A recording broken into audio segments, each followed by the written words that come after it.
Queria que você abrisse comigo a sua Bíblia, na segunda carta de Paulo a Timóteo.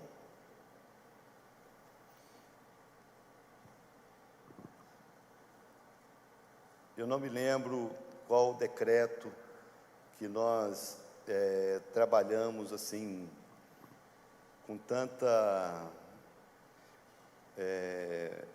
profundidade e, não sei qual o termo certo, se é veemência ou insistência, como nós estamos trabalhando esse tema maturidade. Além dos pastores, da equipe que sobe para ministrar, eu acho que eu já ministrei pelo menos umas 15 mensagens esse ano sobre o tema maturidade, e eu percebo que é um tema muito amplo, que nos dá que nos desafia muito em áreas específicas para a gente crescer, para a gente romper limites, para a gente se auto-superar, para a gente amadurecer, que eu acho que é algo natural. Todo ser humano precisa amadurecer, mas às vezes, por motivos variados, é comum que as pessoas fiquem estagnadas em determinadas áreas da vida. Então esse tema ele vem para nos despertar, a romper com essas áreas que ficaram estagnadas por algum motivo, porque essa área precisa amadurecer. E por mais simples que seja qualquer palavra, por mais simples que seja qualquer tema tratado, no que diz respeito à maturidade, não existe uma pessoa, não existe um ser humano que não tenha necessidade de se ver, de se encaixar nessa palavra. Eu vou falar sobre algo hoje que, de alguma forma, faz parte da essência da vida cristã. Então, eu queria que você prestasse muita atenção. Segunda carta de Paulo a Timóteo, capítulo 3, eu vou ler os versículos 16 e o versículo 17. Desculpe a lerdeza, eu estou meio lerdo mesmo, a cabeça está meio esquisita, a garganta está ruim, mas nós vamos tentar levar até o final, tá bom?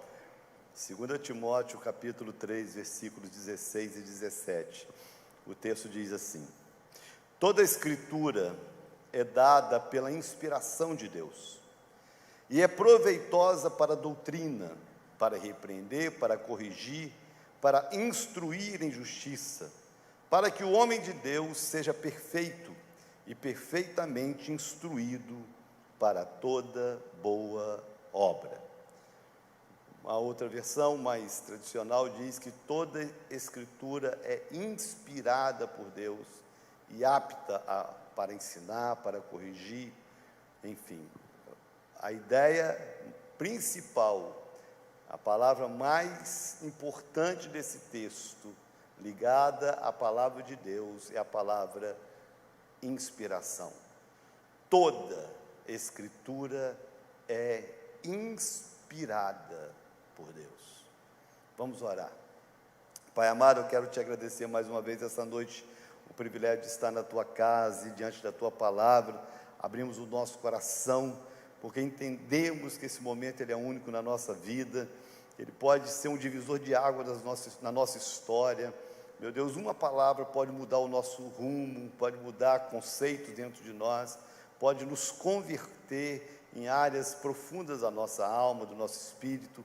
Então, diante da tua palavra, nós nos abrimos e pedimos que através dela possamos ouvir com clareza a tua voz. Fala conosco, é a oração que eu faço por mim, pelos meus irmãos que aqui estão, por aqueles que estão cultuando através da transmissão nas suas casas. Meu Deus, que essa palavra seja uma resposta para cada um de nós, em nome de Jesus. Amém. Amém ou não amém?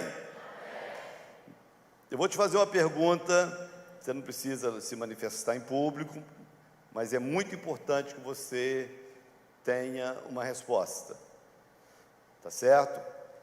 Se alguém parar você, em qualquer momento, você está caminhando no calçadão, você está caminhando em algum lugar, e alguém parar para você e perguntar se você crê em Cristo, se você é um cristão, e essa pessoa perguntar para você qual a base da sua fé, qual a resposta que você daria para essa pessoa?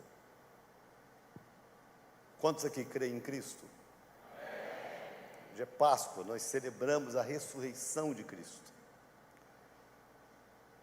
Qual a base da sua fé? Preste muita atenção na sua resposta. Você precisa ter uma resposta. Não é a pessoa que pergunta que precisa da sua resposta. Não é o mundo que precisa da sua resposta. Quem precisa da sua resposta é você. Porque a sua resposta determina se você está ou não no caminho certo, no que diz respeito à sua vida cristã. É a sua resposta. Se você crê em Cristo, qual a base da sua fé em Cristo? Em que está firmada a sua fé em Cristo?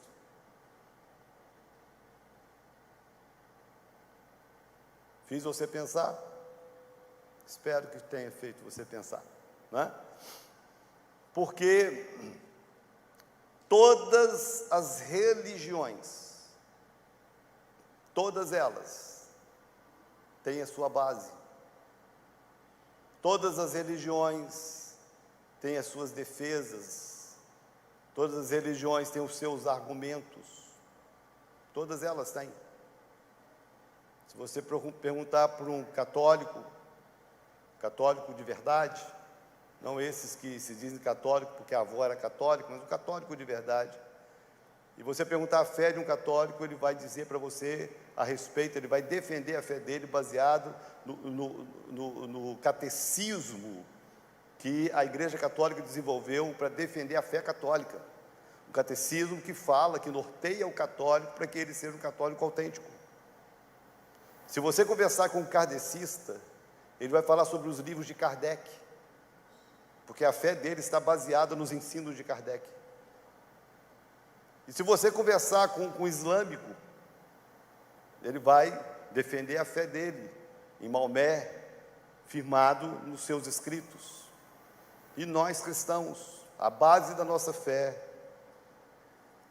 está em acreditar, está em crer, acima de tudo, que a Bíblia Sagrada, ela é a palavra de Deus, e que cada texto aqui registrado foi inspirado por Deus para estar aqui registrado. Essa é a base da nossa fé. Se você teve qualquer resposta fora dessa, a sua fé corre sérios riscos de naufragar em momentos de crise. Se a sua fé está baseada ou firmada na igreja, primeira decepção que você tiver com a igreja, a sua fé vacila. Se a sua fé estiver baseada em experiências, em testemunhos pessoais, primeira oração que você fizer e que não tiver uma resposta de acordo com o que você espera, a primeira crise que você enfrentar, a sua fé naufraga. A única forma de nós termos uma fé cristã sadia, saudável, madura, firme de verdade, é se a nossa fé estiver na palavra de Deus. Esse é um dos textos que eu citei, que eu li, é um dos textos da Bíblia que fala, que defende a própria veracidade dessa Bíblia. Toda a Escritura é inspirada por Deus. Deus inspirou pessoas, aproximadamente 40 autores diferentes, no intervalo de aproximadamente 1.500 anos, do primeiro livro ao último livro ser escrito, em culturas diferentes, em línguas diferentes, experiências diferentes. Ele inspira esses homens para que eles registrem profecias, histórias e de tantas outras formas, aquilo que Deus queria comunicar à humanidade, a respeito dele e a respeito da vontade dele. E a minha fé precisa estar baseada aqui. Se eu quero que o meu cristianismo seja um cristianismo maduro, se eu não quero que o meu cristianismo seja apenas uma empolgação ou um momento de empolgação, mas que seja de fato um relacionamento maduro com Deus, a Bíblia. Eu queria compartilhar com você a importância da maturidade na palavra, porque eu percebo que é essa maturidade na palavra, no meu relacionamento com a palavra de Deus, que vai determinar a maturidade em todas as demais áreas da minha vida. Todas as áreas da minha vida, o crescimento, a maturidade, o equilíbrio, dependem da forma madura com que eu me relaciono com a Bíblia. E eu vou te mostrar o porquê disso com a própria Bíblia.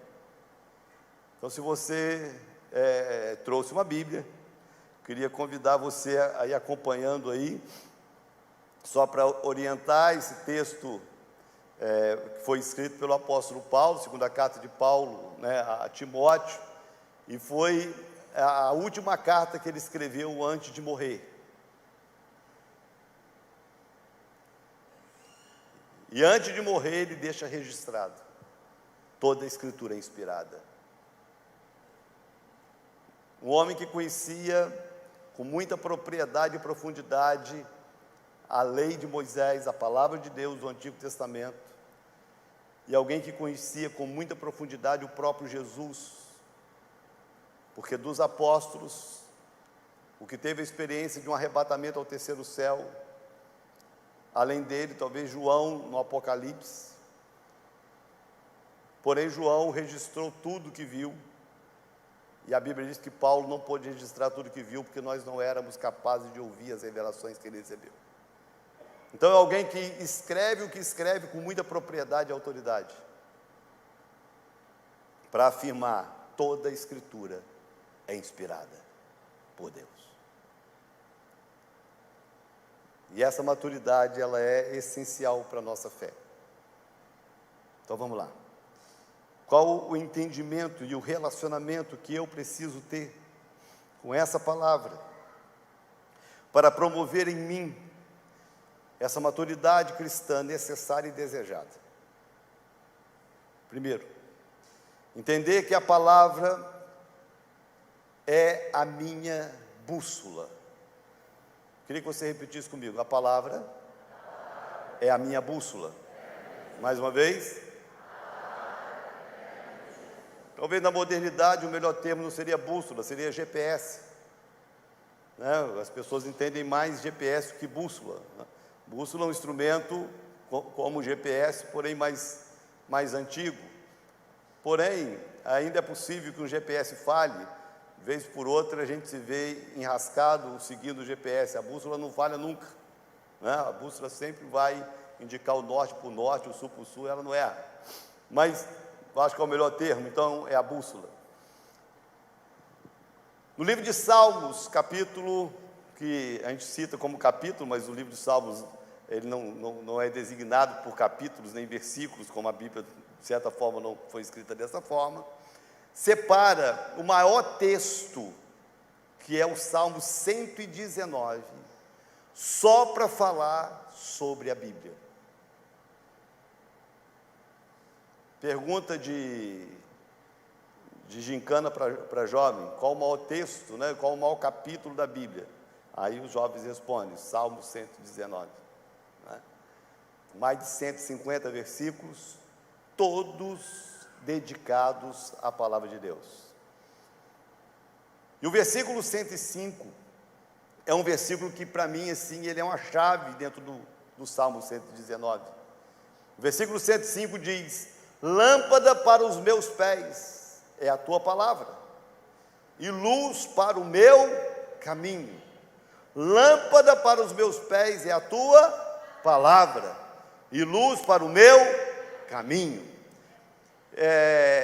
Eu não sei se você tem esse hábito, se não tem, eu acho que é saudável. Todas as vezes que eu leio determinados textos na Bíblia, eu tento assim trazer para a minha realidade, para as experiências que eu tenho, para eu entender qual a prática dessas verdades. E esse aqui é um texto que todas as vezes que eu leio, porque a nossa cultura, a gente não anda com lanterna nas mãos, né? A gente não precisa andar com lanterna nas mãos, né? Você sai na rua, se você está de carro, seu carro tem farol, né? Se você não tem, as ruas né, são iluminadas, então não tem essa necessidade de você sair de casa com a lanterna. Mas na época antiga, que não tinha os postes, não tinha eletricidade, as pessoas, para sair de casa, elas usavam lanternas. E eu me lembro então de algumas vezes que eu tive a oportunidade de subir o Monte Sinai. E o Monte Sinai, quando a gente sobe o Monte Sinai à noite, geralmente pela madrugada, depois de meia-noite, 1h, porque é um monte muito alto. A maioria das pessoas, se elas olhassem para o tamanho do monte antes de subir, a maioria não ia ter coragem de subir, já ia ficar no pé, né? E também por causa do calor do deserto, a gente sobe pela madrugada, que é mais fresco. E é um caminho muito interessante, o caminho do Sinai, que, para quem não sabe, a nível de curiosidade, o Monte Sinai hoje é onde nós subimos, né? Tradicionalmente o local, ou a região que Moisés subiu para receber as tábuas da lei, hoje está no território do Egito, dominado por um grupo terrorista. Eu não lembro qual desses grupos terroristas, mas é uma região dominada por um grupo terrorista, e sempre que esse grupo está em paz com o Egito, com o governo, a gente consegue ir e subir o Monte Sinai. E quando a gente sobe pela madrugada, é uma recomendação que todos subam com uma lanterna nas mãos. Então você sobe com a lanterna nas mãos e você consegue entender o texto, porque não é um caminho largo, é um caminho estreito e que em alguns lugares tem uma ribanceira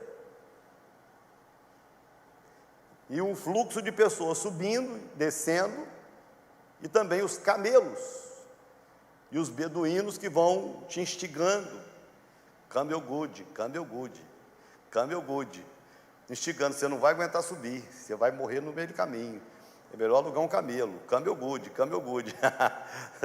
Teve uma missionária que foi com a gente, que na hora de subir, ela não conseguiu subir, cansou, aí ela foi alugar o camelo. Quando ela foi alugar o camelo, que ela chegou para o beduíno, e camelo, brasileiro falando inglês, é um barato, camel, camel. Aí o cara, no fat. Ela, fede não, camelo. Aí depois que o cara falou, no fat, umas 3 vezes, ela foi lembrar do Fat Family, do grupo Fat Family, que só tinha gordo.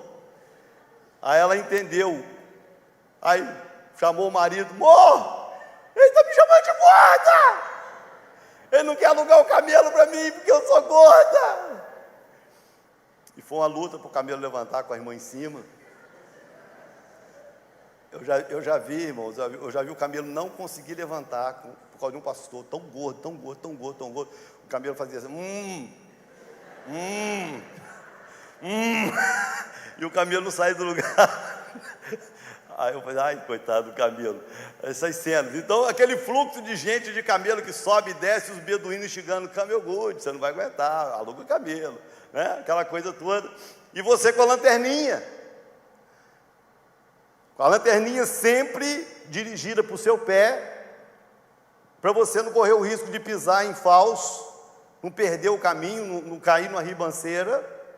E vez por outra, quando você ouvir algum movimento mais à sua frente, você iluminava o caminho. Você ilumina o caminho, ilumina o seu pé. Você vai iluminando o pé, mas de vez em quando você ilumina o caminho, você sabe aonde você está indo. Até mesmo que se você errar o caminho, você vai dar uma volta doida. Eu já errei o caminho umas 3 vezes. E é terrível errar o caminho. Aí o salmista, para explicar o lugar que a palavra de Deus tem que ter na nossa vida, ele diz, lâmpada para os meus pés é a tua palavra, e luz para o meu caminho.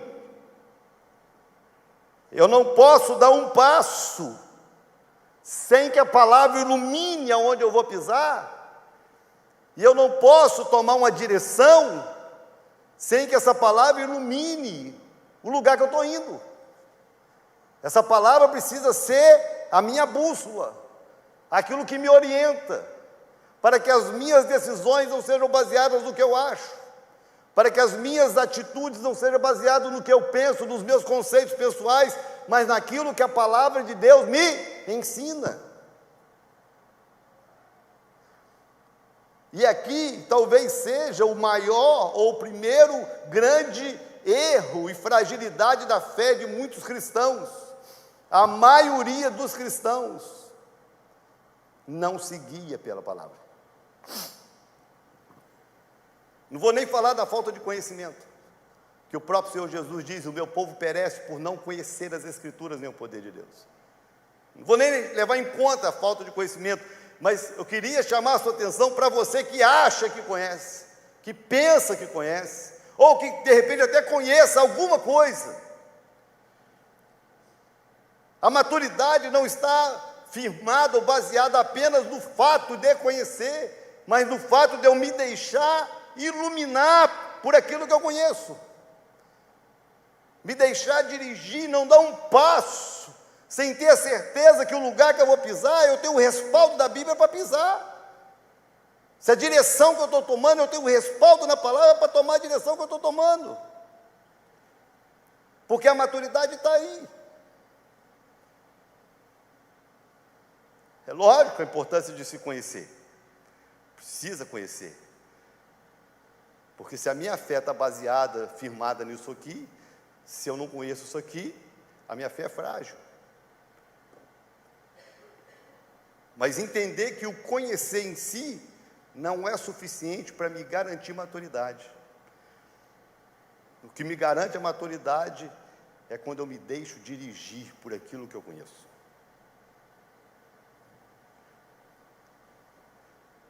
E aqui começa o desafio da fé cristã, não é? Para eu saber se o meu lar, se a minha família, se o meu relacionamento familiar, se a minha administração, se o meu relacionamento com os meus irmãos, você que é um funcionário, se o seu relacionamento com o seu patrão, você que é patrão, o seu relacionamento com os seus funcionários, se as suas atitudes e decisões estão respaldadas na palavra. Não, porque todo mundo faz ou todo mundo deixa de fazer. Não porque eu acho ser certo ou porque eu penso que é o melhor caminho. Não, se aquilo que eu estou decidindo fazer, se o caminho que eu decidi trilhar, se é a palavra que está iluminando cada passo meu. A maturidade está aí. Se a forma com que eu trato os meus filhos, é a palavra que está iluminando a forma com que eu os trato. Se a forma que eu trato a minha esposa, é a palavra que está iluminando esse trato. Se a forma com que eu trato os meus discípulos, é a palavra que está iluminando esse trato. Se a forma com que eu me conduzo na rua, se a forma com que eu me conduzo no trânsito. E aqui eu queria chamar a atenção, irmãos, eu estou horrorizado com o trânsito de Campos. Eu estou assustado. Estou assustado com o trânsito de Campos. Principalmente com os motociclistas. Não existe mais semáforo vermelho para motociclista na cidade. Eu já quase me envolvi em acidente com motociclista algumas vezes. Eles não reconhecem mais sinal vermelho. Sinal vermelho, azul, verde, sem sinal, não está fazendo a diferença. E a minha preocupação, irmãos, é quando determinadas práticas que a gente pensa que são simples e sociais, começam a se filtrar no nosso arraial e crentes começam a se comportar como todo mundo se comporta, porque é assim que funciona, quer ver? É assim que funciona. Sinal vermelho, você vai e para, antes da faixa de pedestre. Se você não faz isso, você está errado. Você não pode parar o seu carro ou a sua moto em cima de uma faixa de pedestre, aquilo ali precisa ser respeitado, é para o pedestre. E ainda que não seja respeitado, a lei diz que o pedestre tem prioridade na faixa. Então você tem que parar antes da faixa, aí você para. Você é crente, você não vai passar sinal vermelho, você não vai desrespeitar o trânsito. Aí vem um camarada do seu lado e passa meio metro, 1 metro, 2 metros, 3 metros, olha para um lado, olha para o outro e vai embora. Sabe o que você faz? Ele foi, eu vou também. Eu vejo isso no trânsito todo dia.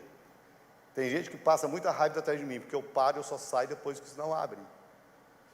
Porque não tem a ver se tem alguém fotografando, se tem alguém vivendo, se tem a ver com certo ou com errado.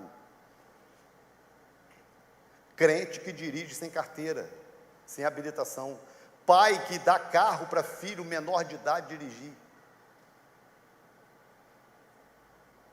Você precisa rever o que está iluminando o seu caminho. Você precisa rever o que está iluminando a sua prática social e cristã, o seu testemunho. Você precisa rever isso. É muito mais sério, irmãos, do que comportamento dentro da igreja. Tem gente que pensa que a Bíblia precisa iluminar minha vida dentro da igreja. Irmão, aqui dentro da igreja todo mundo é crente. É o lugar mais fácil de qualquer um que ser cristão. É aqui. Aqui, se você educar um bêbado, um viciado, a ficar quietinho na hora do culto, até ele sai como crente. Aqui é fácil. A questão é quem é você lá fora. Quem é você lá fora quando alguém te afronta no trânsito, quando alguém te trata mal num caixa de supermercado? Quem é você lá fora? Quem é você na sua casa, quando tem um desacordo com a família, quando a sua mulher faz algo que te irrita, ou quando o seu marido faz algo que te aborrece? Quem somos nós? Qual é a luz que ilumina as nossas atitudes quando não estamos aqui? A maturidade está em nos deixar iluminar cada passo e cada caminho pela palavra de Deus. Eu estava batendo um papo com jovens lá no retiro e compartilhando com eles uma preocupação pessoal com a política nacional, porque são os mais abordados hoje pelo número de jovens que nós temos a partir dos 16 anos para votar, e um monte de cristão decidindo o futuro do país por causa de ideologias pessoais, ou porque gosta ou não gosta do candidato tal, ou do candidato fulano, ou outro fulano de tal. E que vai votar talvez por partidarismo, por interesses pessoais. Parece que quando ele entra na urna, ele só é brasileiro, ele deixou de ser crente. E ele não tem a coragem de colocar a Bíblia para iluminar o teclado que ele vai apertar. Para eu saber se aquilo que eu vou teclar ali, se a pessoa que eu estou dando o meu voto de confiança, se de alguma forma eu tenho um respaldo na palavra para fazer o que eu estou fazendo. Se a nossa vida não é dirigida por isso aqui, nós vamos insistir num cristianismo imaturo, numa fé imatura. A palavra de Deus precisa ser vivida com maturidade. E a primeira coisa, ela precisa se tornar a bússola, a lâmpada e a luz da nossa vida. Tem alguém entendendo aí ainda? Graças a Deus. Segundo, a palavra para nos amadurecer, para que esse relacionamento com ela seja um relacionamento de maturidade. A segunda coisa que nós precisamos entender é que é essa palavra que me santifica. A palavra me santifica. Por isso que se eu não tenho contato, se eu não tenho intimidade, se eu não tenho relacionamento com a palavra, eu corro o risco de viver uma vida cristã extremamente superficial, sem nunca ser separado para Deus, porque é ela que me separa para Deus. Eu vou ler alguns textos para você, vamos começar. João capítulo 17. Numa oração que Jesus fez pelos discípulos, e é lógico que essa oração nos alcança. João capítulo 17, versículo 17. Jesus orando por nós, ele diz o seguinte: santifica-os pela tua verdade, tua palavra é a verdade. O que nos santifica? O que nos santifica é a palavra. Quando Jesus vai lavar os pés dos discípulos, e Pedro não queria que Jesus lavasse os seus pés, aí Jesus fala: se você não deixar que eu lave os seus pés, você não tem parte comigo. Aí Pedro, muito exagerado, falou assim: então não lava só o pé não, lava o corpo todo. Aí Jesus responde: vocês não precisam lavar o corpo todo, porque vocês já estão limpos pela palavra que eu tenho ministrado a vocês. Então a palavra, ela tem o poder de nos santificar, e isso precisa ser levado muito a sério, porque a palavra de Deus diz: sede santos, porque o Senhor teu Deus é santo. Porque a palavra de Deus nos ensina: buscai a paz com todos e a santificação, sem a qual ninguém verá o Senhor. Santidade não é uma opção para o cristão, santidade não é prerrogativa para pastor, santidade é uma exigência para aqueles que creem em Cristo. Basicamente, a palavra santo significa separado. Santificados são aqueles que foram separados, separados do mundo, separados do pecado, separados de tudo aquilo que nos separa de Deus. E o que nos separa do mundo? O que nos separa do pecado? O que nos capacita a andar longe daquilo que não agrada a Deus? É a palavra. E aqui está o porquê de tanto crente que não consegue romper com o pecado. Por que tem tanto crente que não consegue vencer as suas fraquezas? Por que tem tanto crente que está sempre engodado, sempre enrolado em alguma área da vida? Prisioneiro de compulsões. Uma turma de crente prisioneiro das suas compulsões. Não consegue vencer as suas compulsões. Por quê? Por falta de palavra. Porque é a palavra de Deus que vai me capacitar a vencer as minhas fraquezas, a vencer as minhas fragilidades. É a palavra de Deus, e quando eu falo palavra de Deus, não é apenas a capacidade de conhecer, de guardar, de decorar versículos, não, mas é a decisão de viver aquilo que eu sei, de praticar aquilo que eu aprendi, de saber o que fazer em momentos, como no caso de José, encurralado diante de uma mulher que queria ter uma relação com ele, José do Egito, não vou citar os detalhes do texto, se você não conhece, uma outra oportunidade de fala. E José foge, e a pergunta é: por que aquele jovem conseguiu fugir naquele momento? Porque tinha uma semente no coração dele de temor a Deus, que o impediu de ceder ao pecado. Ao invés de ficar usando esse argumento, todo mundo faz. Ao invés de ficar usando esse argumento: foi mais forte do que eu. Ao invés de ficar usando argumentos contra você mesmo, é você se encher da palavra a tal ponto que a palavra seja o argumento para você dizer não, quando você precisa dizer não. Porque não existe possibilidade de viver vida santa se a palavra de Deus não domina a minha vida. Se a palavra de Deus não domina a minha mente, se a palavra de Deus não domina as minhas decisões, se a palavra de Deus não domina o meu testemunho, se a palavra de Deus não me domina de todas as formas. E como que essa palavra vai me dominar se eu não me submeto a ela? Em alguns casos, se eu nem conheço essa palavra. A maturidade na palavra, entender a maturidade na palavra, é entender que é através dessa palavra que eu sou capacitado a viver uma vida santa que agrada a Deus. Terceiro, a maturidade da palavra, que eu preciso entender e levar muito a sério, é que a palavra, ela é como o meu escudo. A própria Bíblia fala a respeito disso.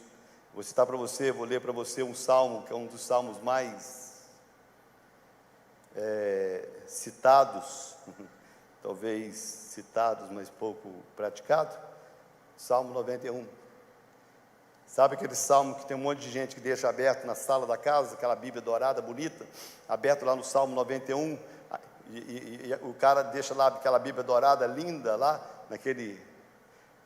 aquela bancada exposta lá a Bíblia, e ele acreditando que aquela Bíblia aberta no Salmo 91 vai expulsar os demônios da casa dele.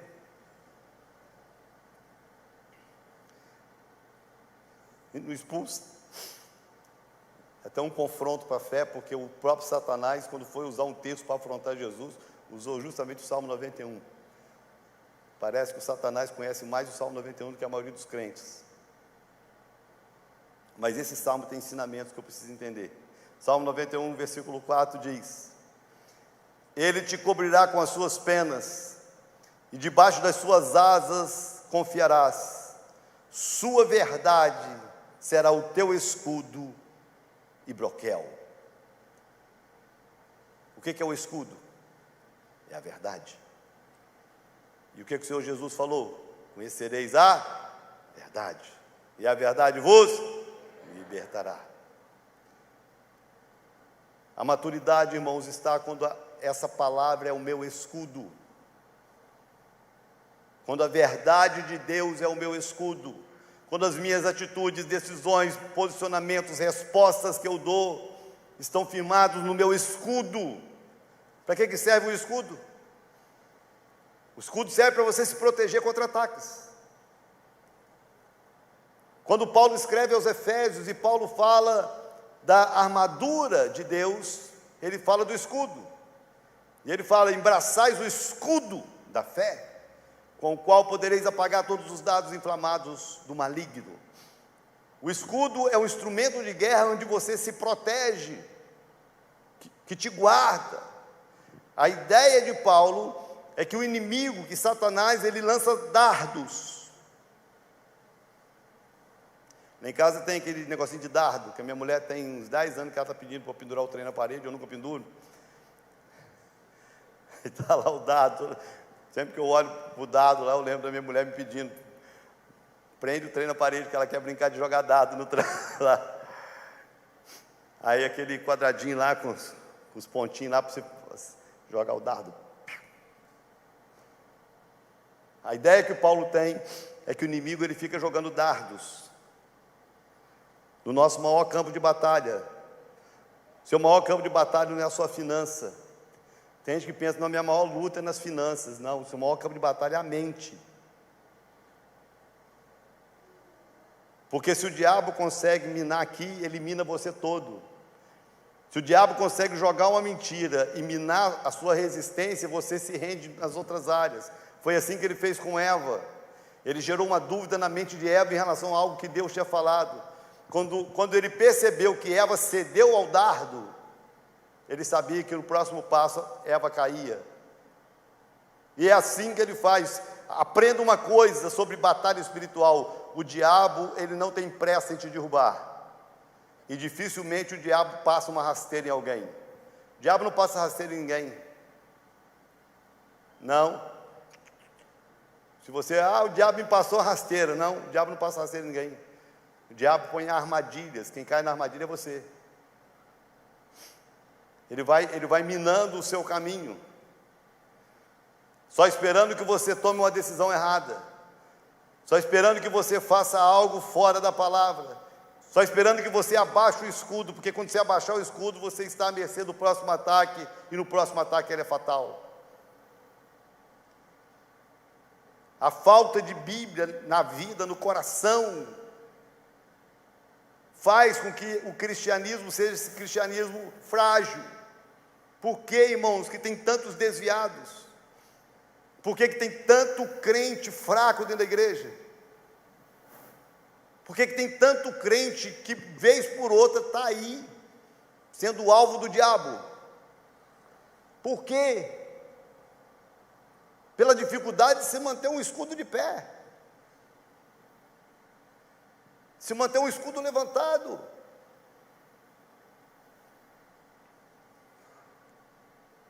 Não basta você ser simplesmente um excelente atacante.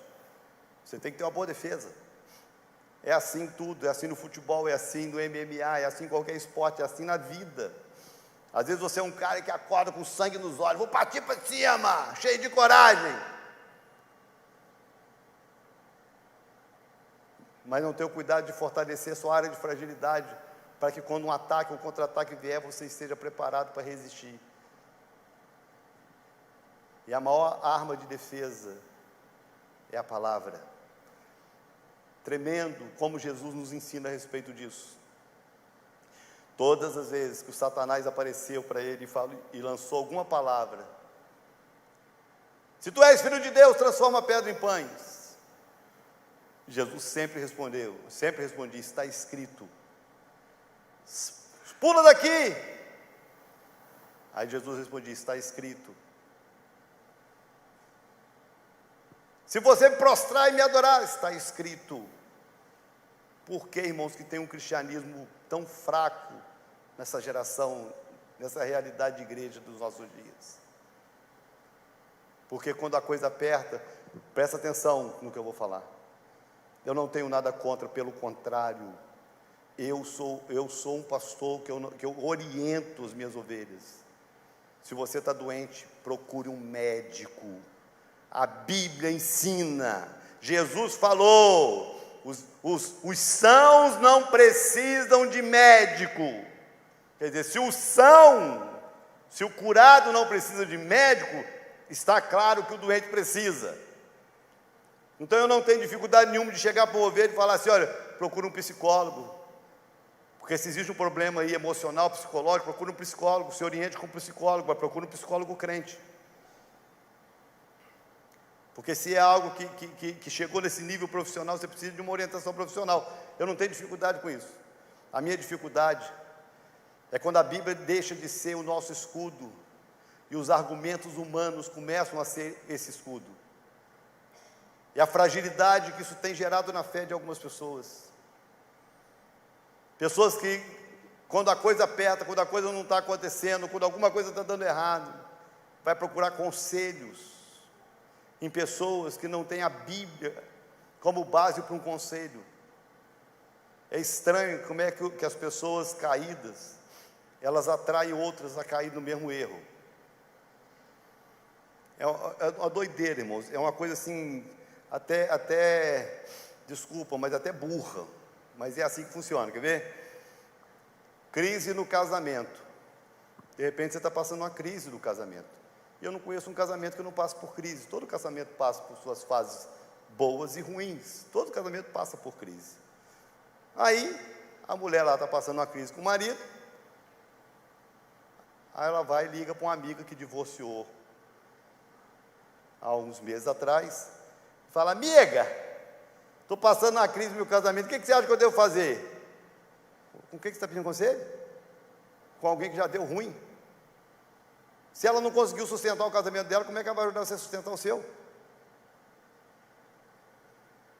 Entrou numa crise no casamento, aí liga para um amigo homossexual: estou numa crise aqui com a minha esposa, o que eu faço? Ele vai te falar: vem cá que eu te ajudo. Irmãos, quando a Bíblia deixa de ser o nosso escudo, nós estamos à mercê da queda. E é muito sutil como cristãos, às vezes, cedem a isso, sem pensar, sem perceber que estão cedendo. Você baixou a guarda, pronto, você está à mercê, o próximo golpe é nocaute.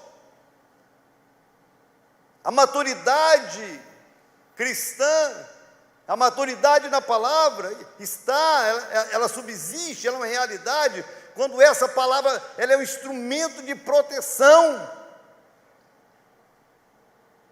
O que protege a minha casa, o que protege os meus relacionamentos, o que protege o meu ministério,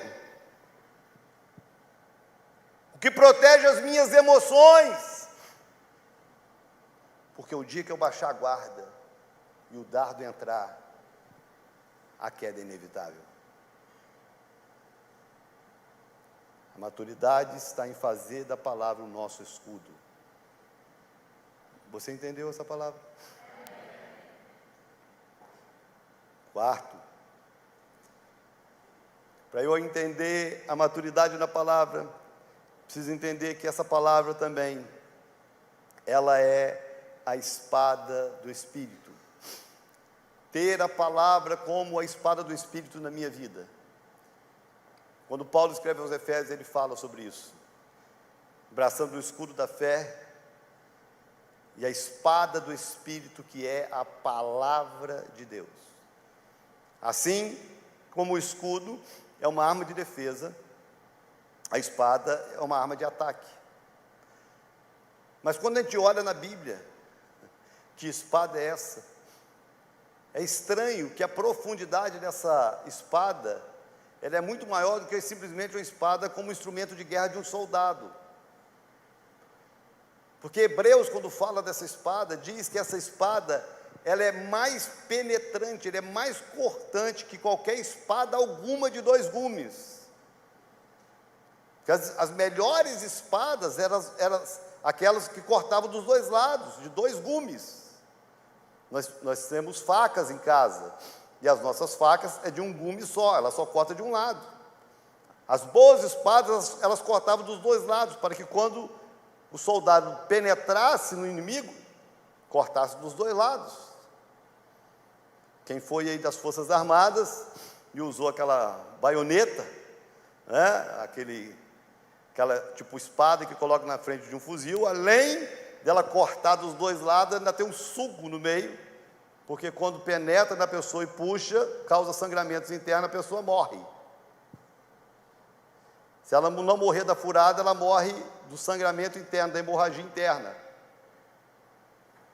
Aí o escritor aos Hebreus fala assim: a palavra, ela é mais penetrante que qualquer espada alguma de 2 gumes, porque essa espada, ela é capaz de dividir, de separar alma e espírito. Ela é capaz de penetrar em lugares que nem você conhece dentro de você mesmo. De alguma forma, a maturidade na palavra, no que diz respeito a essa espada, é que ela não deve ser um instrumento para eu atacar os outros, mas de alguma forma um instrumento para eu tratar comigo mesmo. Olha que loucura! Porque é através dela que eu vou conseguir discernir o que está dentro de mim. É através dela que eu vou conseguir penetrar em áreas da minha vida que ninguém penetra.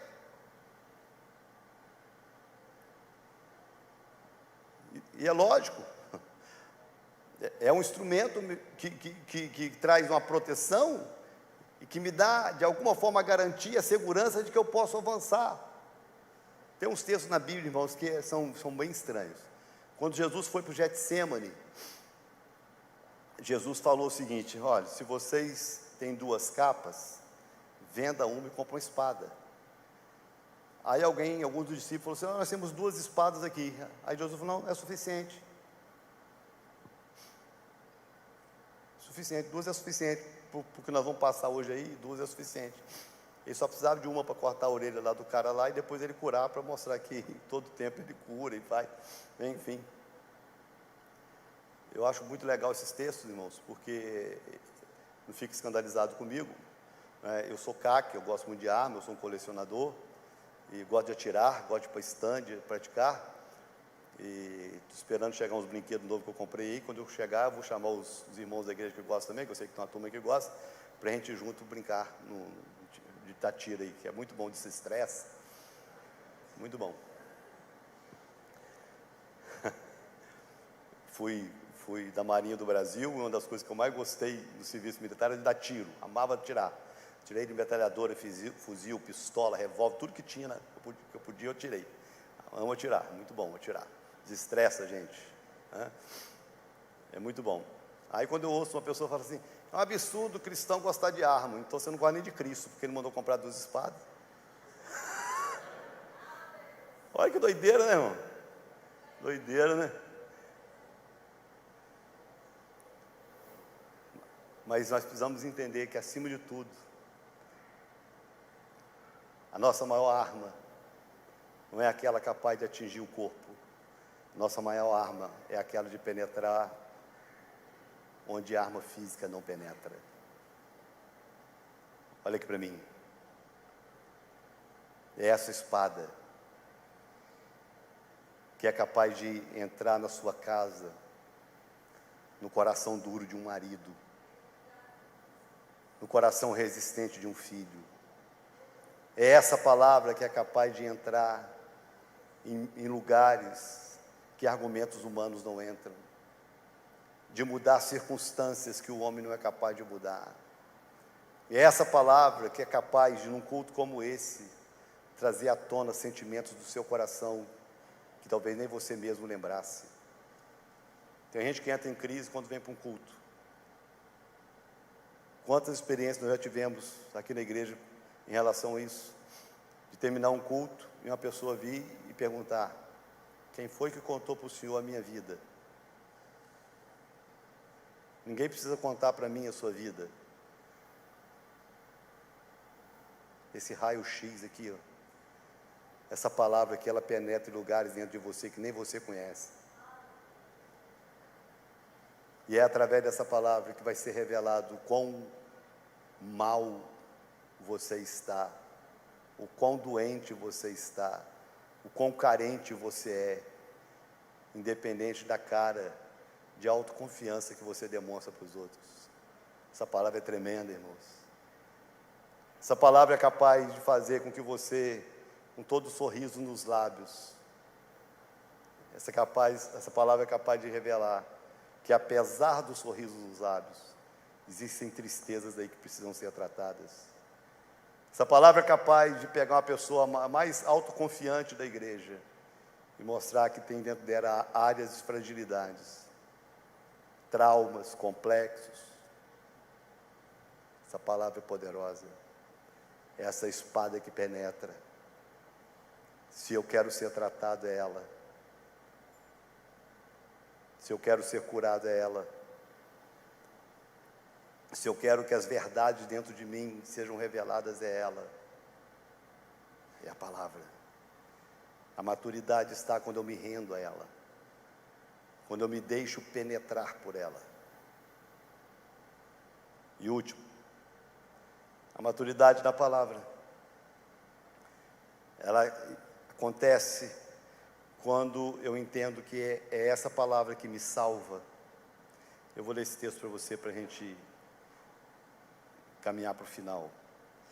Primeira carta de Paulo aos Coríntios, capítulo 1. Você que está acompanhando as leituras bíblicas.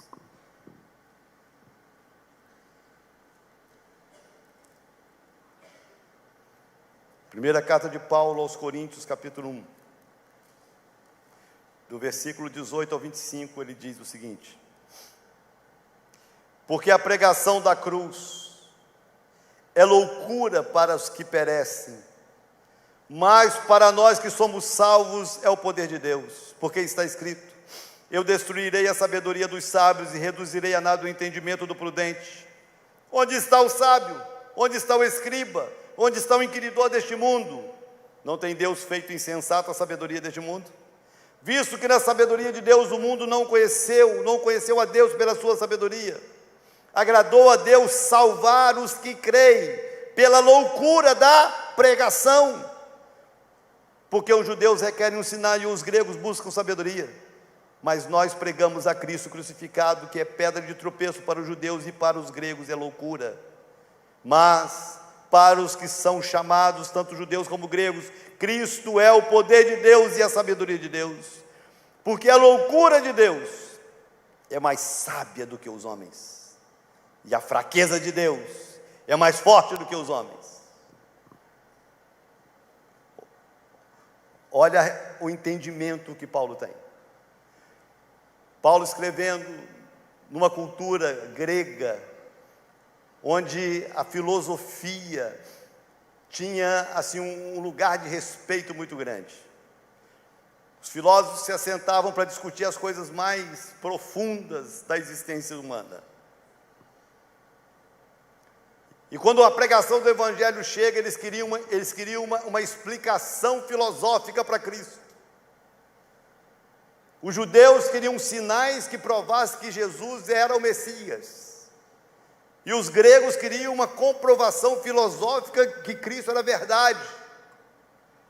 Aí Paulo vem com a pregação e fala: porque a palavra, a pregação do Evangelho é loucura para os que se perdem, mas para nós que somos salvos é o poder de Deus. Até hoje é assim. Até hoje é assim. Se você é um cristão autêntico, se você é um jovem firme na palavra, firme em Deus, defenda a sua fé numa sala de faculdade, de universidade.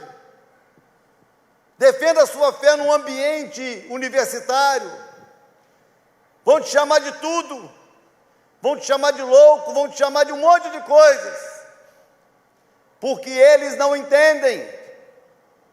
Eles estão até hoje querendo explicar a origem de todas as coisas. Até hoje eles estão querendo explicar a origem de uma explosão que trouxe à existência o que existe. E eles não conseguem explicar o que causou a explosão. Até hoje eles vivem numa crise, porque a única resposta que existe para a existência está na fé de um Deus que não tem princípio nem fim, e que através desse Deus e da sua palavra, tudo que não existia veio a existir. E quando você defende a sua fé, para eles isso é loucura, mas para nós que somos salvos é o poder de Deus. E essa palavra é tremenda, irmãos. Essa palavra é tremenda. Antes de eu me converter, eu entrei numa crise existencial, coisa de adolescente, de mocidade. E entrei numa crise, eu comecei a ver tanta coisa errada dentro da igreja. Eu era um católico bem praticante, participava de retiros, essa coisa toda. E não tendo respostas para as minhas crises, eu comecei a dizer que eu era ateu. Coisa terrível era conversar comigo. Coisa terrível era alguém conversar comigo. Eu me lembro de cenas assim que eu não tenho saudade, que eu me envergonho, de amigos na marinha que tentavam se aproximar para falar de Jesus para mim, e eu usava dos argumentos mais, assim, idiotas, para confrontar a fé daqueles irmãos simples, que não tinham resposta para os meus questionamentos. Comecei a frequentar uma igreja por causa de uma namorada, e um amigo falou para mim assim, você vai virar crente. E eu falei para ele, é mais fácil eu tirá-la da igreja, do que ela me levar para lá. Aí ela falou comigo assim, você não precisa assistir o culto não, chega no final, só para o papai te ver, porque se o papai te ver lá, ele deixa a gente sair depois. Eu falei, então tá bom. Aí eu comecei a chegar no final e pegar o finalzinho da palavra. Aí na outra semana eu já cheguei no meio. Aí na outra semana eu chegava, a igreja era no terceiro andar, eu ficava na escada, ouvindo a palavra da escada. E passou uma semana, passou duas, passou três, passou um mês. Sem eu perceber, eu já estava chegando antes do culto, sentando para assistir. E é que a palavra foi entrando. E ainda que eu tivesse todos os questionamentos, ainda que eu tivesse todas as crises, da minha imaturidade, da minha falta de resposta para a vida,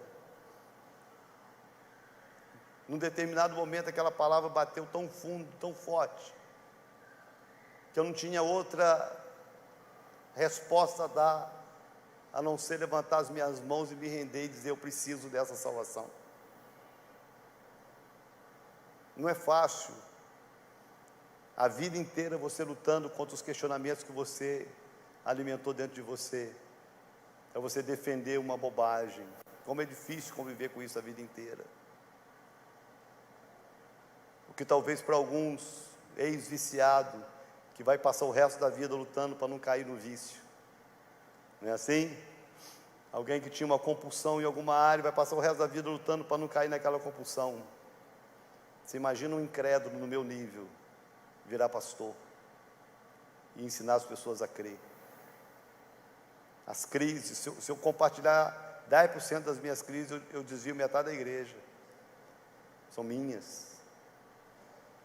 E a única forma, irmãos, eu completo 30 anos de ministério no próximo ano, quero fazer um culto de ação de graças a Deus, porque 30 anos de ministério precisa ser celebrado.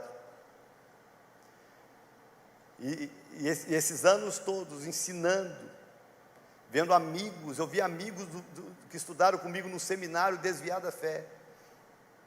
Eu vi pessoas muito mais capacitadas do que eu, mais conhecedoras do que eu, se perdendo no meio do caminho. O evangelho do Brasil está cheio de ex-pastores. E se você perguntar para mim, apóstolo, mas como é que o senhor conseguiu chegar até aqui? Eu nunca me afastei da palavra. E eu nunca permiti que essa palavra se afastasse de mim. Nos momentos mais difíceis da minha vida com Deus, que às vezes eu não tinha força para dobrar o joelho para orar, mas eu me dobrava diante da palavra para ler, para eu me alimentar dela, porque eu sabia, eu sei, ela é loucura para os que se perdem, mas para nós que somos salvos, ela é o poder de Deus. Essa palavra mudou a minha vida, essa palavra mudou a minha história, e essa palavra tem mudado, tem transformado a vida de todos aqueles que decidem crer nela. A maturidade está, irmãos, quando nós nos rendemos à salvação da palavra. A salvação não está em mérito seu. A salvação não está no que você é capaz de fazer ou deixar de fazer. A salvação está no quanto você é capaz de crer no que a Bíblia diz. Salvação está no quanto você é capaz de se render ao que a Bíblia ensina. Se nós queremos amadurecer na fé cristã, nós precisamos amadurecer no nosso relacionamento com a Bíblia.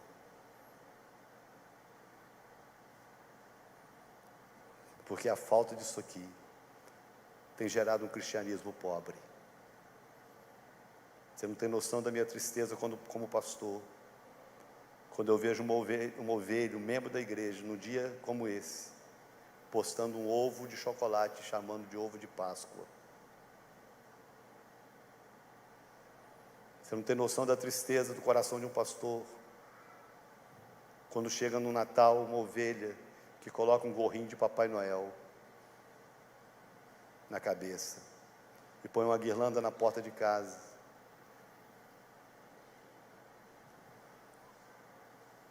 Cristãos que fazem o que uma cultura, o que uma sociedade, o que uma tradição ensina,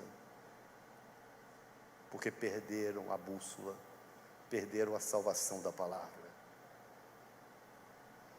A palavra de Deus não é para ser usada como um enfeite nas nossas mesas. Ela precisa ser a lâmpada para os nossos pés, a luz para o nosso caminho. Ela precisa ser o que ela de fato é, nossa única regra de fé e prática.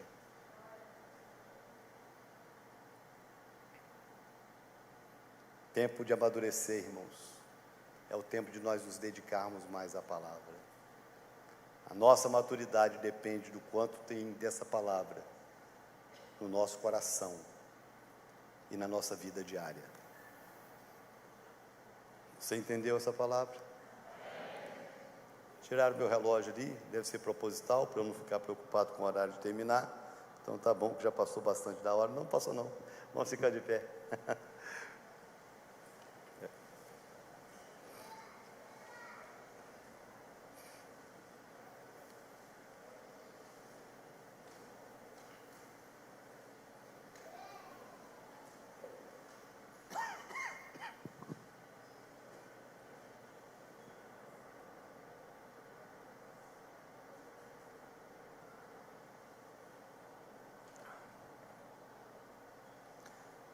Eu queria trazer 2 despertamentos para você.